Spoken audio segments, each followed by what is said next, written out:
I grew up watching Jacksepticeye and Etho, and at the time Markiplier and PewDiePie were also really popular. One thing that all of these had in common was that they were actually enjoying what they were doing and they weren't just doing it for money or trying to get views. Now I just feel like most people are treating YouTube like a money farm and barely putting effort into their videos and mass producing slop, to the point of which I browse around for 10 minutes not being able to find a quality video to watch while eating, and I just end up watching anime instead. Now that I'm a YouTuber, let me show you the YouTuber perspective and everything that goes on behind the scenes so you can actually understand how stuff works. I'm not gonna drag it out. Long story short, it's easier to make bad videos, you get more money from sponsors because you release more videos and you just go for flat deals, and YouTube's two main metrics for the algorithm are how many people click on your video and for how long they watch. So that's why a lot of people make these really bad 10-minute videos in which you pretty much learn nothing new, but because they pace it and they speak in a certain way, it's kind of engaging and it keeps you watching, kind of giving you the idea that you have to keep watching to learn something useful or find something entertaining, but then at the end of the video you just realize that you wasted your time. It's the same brain rot as watching TikTok or YouTube shorts and then wasting like 5 hours without doing anything useful, and then you don't even feel satisfied at the end of the day. It's pretty much the entertainment equivalent of fast food. So what about the few quality videos that are actually really cool to watch? Well, I make those myself, so let me show you the process and all of the inside information about YouTube.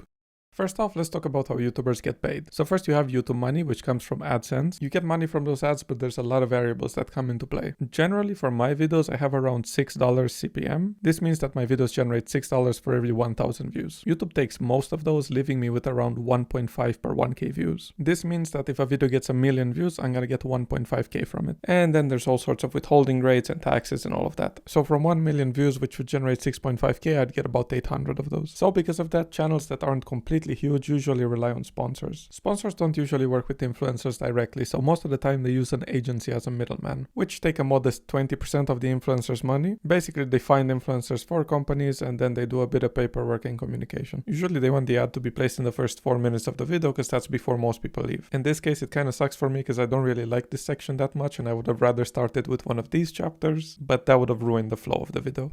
There are two main types of deals, flat deals and CPM deals. Flat deals have a fixed rate and are only really seen in multi-video deals. CPM deals are performance-based. The problem is that they always use a view cap. This means that usually they tell you that you get $20 CPM with a 100k view cap. So if you were to get like 600k views, you would get the 2k for the first 100k views, and then you wouldn't get paid for all the other views because it's capped at 100k. And then sometimes agencies just straight up do this. Find me influencers, my budget is 1.2k. Okay, what is your rate? I don't know, maybe 800. Damn, they said they can only do 700, is that fine? Yeah, I guess. I have a 20% agency fee as well. Okay. I have a really good match, but they insist on 1.3k. Yeah, I guess that's fine.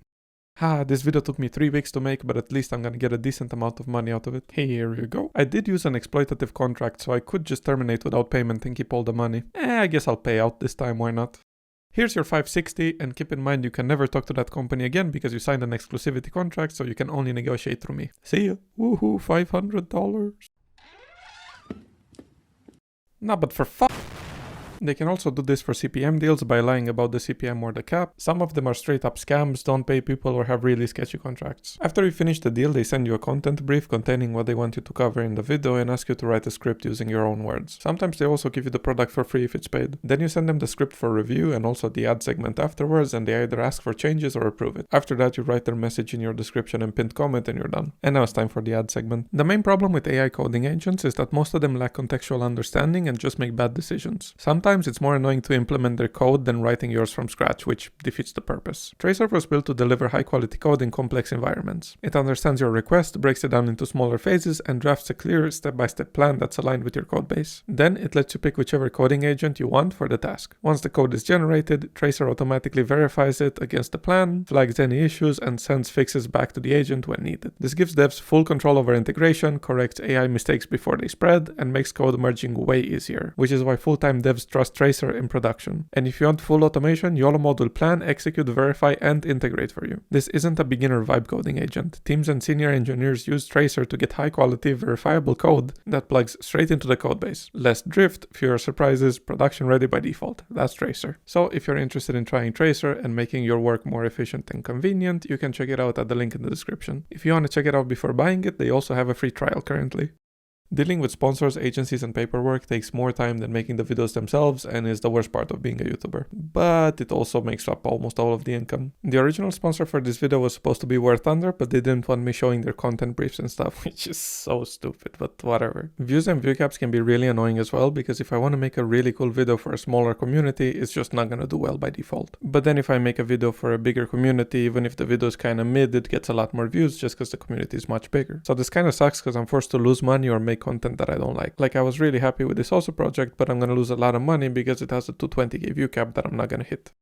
The editing part of my videos is actually really easy. I don't script my videos with the exception of the anime video, so I just freestyle whatever comes to mind, usually doing many takes. So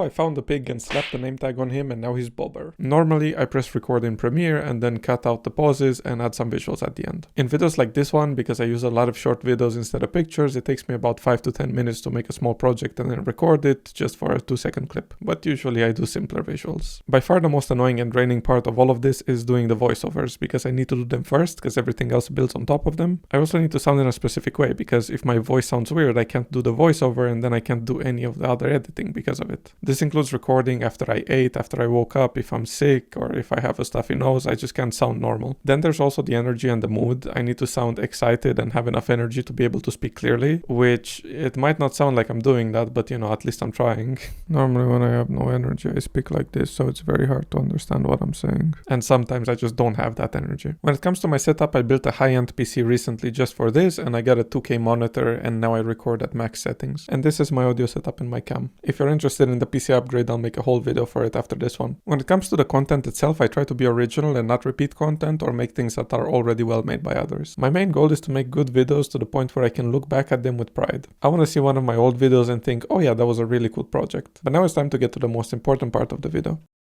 You might have seen that in the last decade, content quality has dropped a lot in general. In anime, people used to put in a lot of effort and time in order to perfect their work and come out with the highest possible quality that they could be proud of. That was something that people deeply appreciated, and it was the highlight of the creator's life, not only their career. Whereas now, they'd rather mass-produce low-quality slop for the sake of profit. Even high-end studios with great animation that make good anime are typically overworked and have horrible conditions in order to meet deadlines. And in those cases, the animation is rushed, and some are even too embarrassed to put their name in the credits.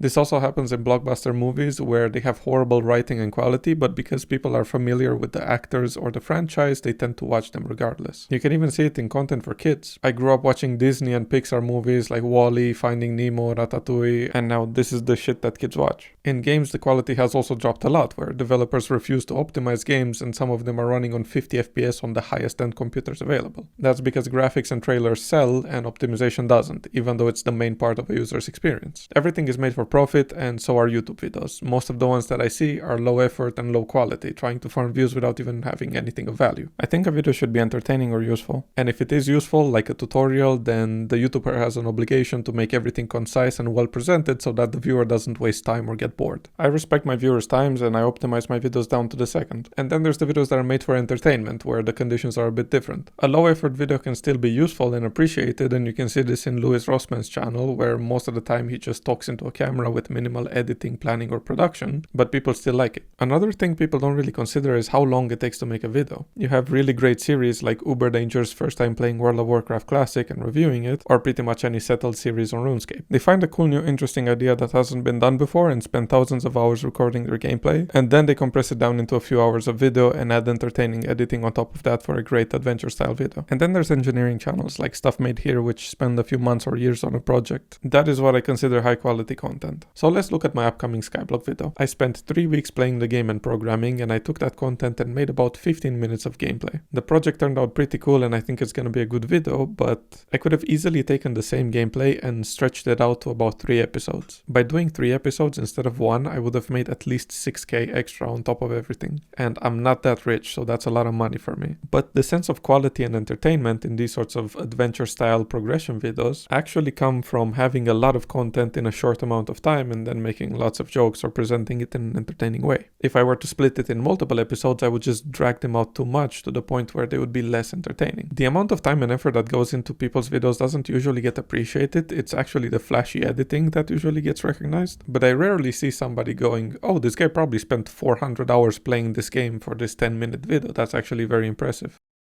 The algorithm has two very important parts: to get people to click in the first place and to get people to stay. The staying part is actually quite tricky because you need good quality content that people actually want to watch, but that's the easy part. The hard part is spacing it so that it retains their attention and people don't want to click away. The thing is that if you have a 20-minute high quality video and for 18 of those minutes the video is just absolutely amazing, but then for 2 minutes it's a bit slower and not as interesting, a lot of people are going to leave in those 2 minutes and they're not going to get to the second part, which is also really high quality, and they're just never going to get to see it. For the people that care about views, this doesn't really matter because they get pretty much the same money. But I personally don't, and I'm only interested in creating quality content and having people actually enjoy the things that I create. So if they click off of a video and they don't get to see the rest of it, it kind of sucks for me. So a lot of times I end up removing certain sections of my video, over editing some to make them more entertaining, and then sometimes I straight up relocate certain areas to smooth out the entertainment curve and have it more generally entertaining rather than having ups and downs because people might just leave during the downs. I typically watch sections of my video hundreds of times, and then I watch the finished video a few times as well, even if it's a 40-minute video. I want to have the viewer's perspective and see things as you're seeing them so that I can optimize them and make them as enjoyable as possible.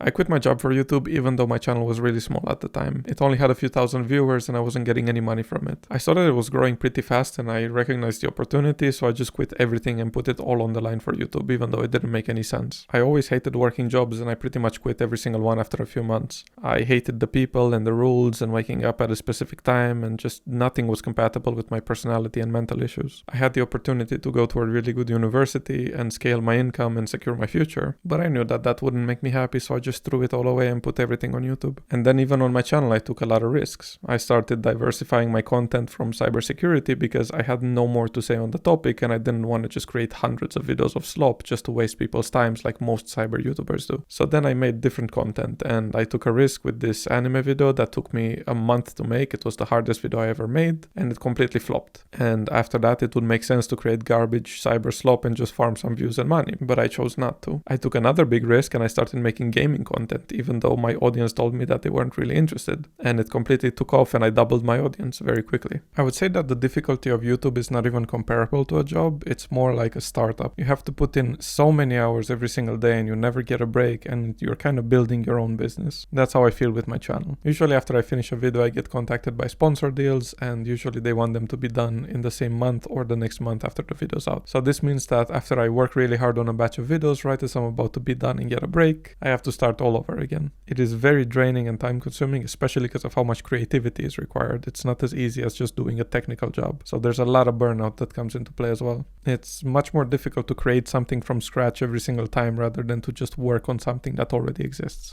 When it comes to the community, most of my comments are extremely stupid and are people that are either very low IQ or struggle with English very badly. Almost all of them are somebody missing the point or asking a question that could easily be Googled in 2 seconds. There are reasonable comments every now and then, but I feel like the average functional person just doesn't even enter the comment section. They just watch the video and move on. Then there's the sub count. I've seen a lot of people congratulating me for getting 100k, but I genuinely just don't care about the sub count. Originally I thought that having a higher sub count would increase the average views on every single video. It turns out that very few of my subscribers actually watch my videos, so that's not really an indicator of anything. And also I was told multiple times by my subscribers that they don't even get my videos in their feed. The ones that I appreciate the most are the people that just enjoy my videos in general, and every time I drop a new video they watch it. They don't care what topic it's on, they just want to watch the video because I made it. Or even the small minority of people that end up at this stage of the video, because most people already left by now. That means a lot more to me than somebody just pressing a subscribe button and not really watching my videos, which is why I never ask for subscribers or for likes in my video, because I genuinely just don't care. So with all of this I make around 3 times more money than the average person in my country. But there's a lot of downsides as well. First of all, my income is decided by how much money the sponsors decide to give me. If I don't get good offers, I just don't make money. Then there's issues with YouTube itself, like my AdSense being down for over 1 month and me losing over 1.5k, and now I'm gonna lose even more. Then there's the algorithm and all sorts of things that are outside of my control, and it's pretty scary to know that I could lose my entire career and livelihood overnight. Then there's videos flopping, burnout, not having ideas, people trying to pay me to promote gambling or grifting or scam my viewers, being encouraged to choose between the content that I want to make and the content that's gonna make me money, and a lot more bad stuff. However, I am very lucky to be a YouTuber, and this is probably the best thing that has ever happened to me. Also, I became a YouTuber by accident because a long time ago I tried to do YouTube and failed, so then I never tried again. And the way this channel started was by me making some guides because people on Discord kept asking me how to get into cybersecurity, and I wasted like 2 hours explaining the whole thing one by one, basically coaching them. And then I realized, wait, I'm saying the same thing for the most part, why don't I just make a video and then the next time somebody asks me I just send send them that video. So then I made 3 videos for that, and then they started taking off, so I just kept doing YouTube. So I guess it's one of those things where if you chase success, you're just gonna fail. But if you do it for other reasons and people end up liking it, you're gonna make it. Like, I didn't even consider the possibility that anyone was gonna watch the videos, and I was considering just uploading them as unlisted.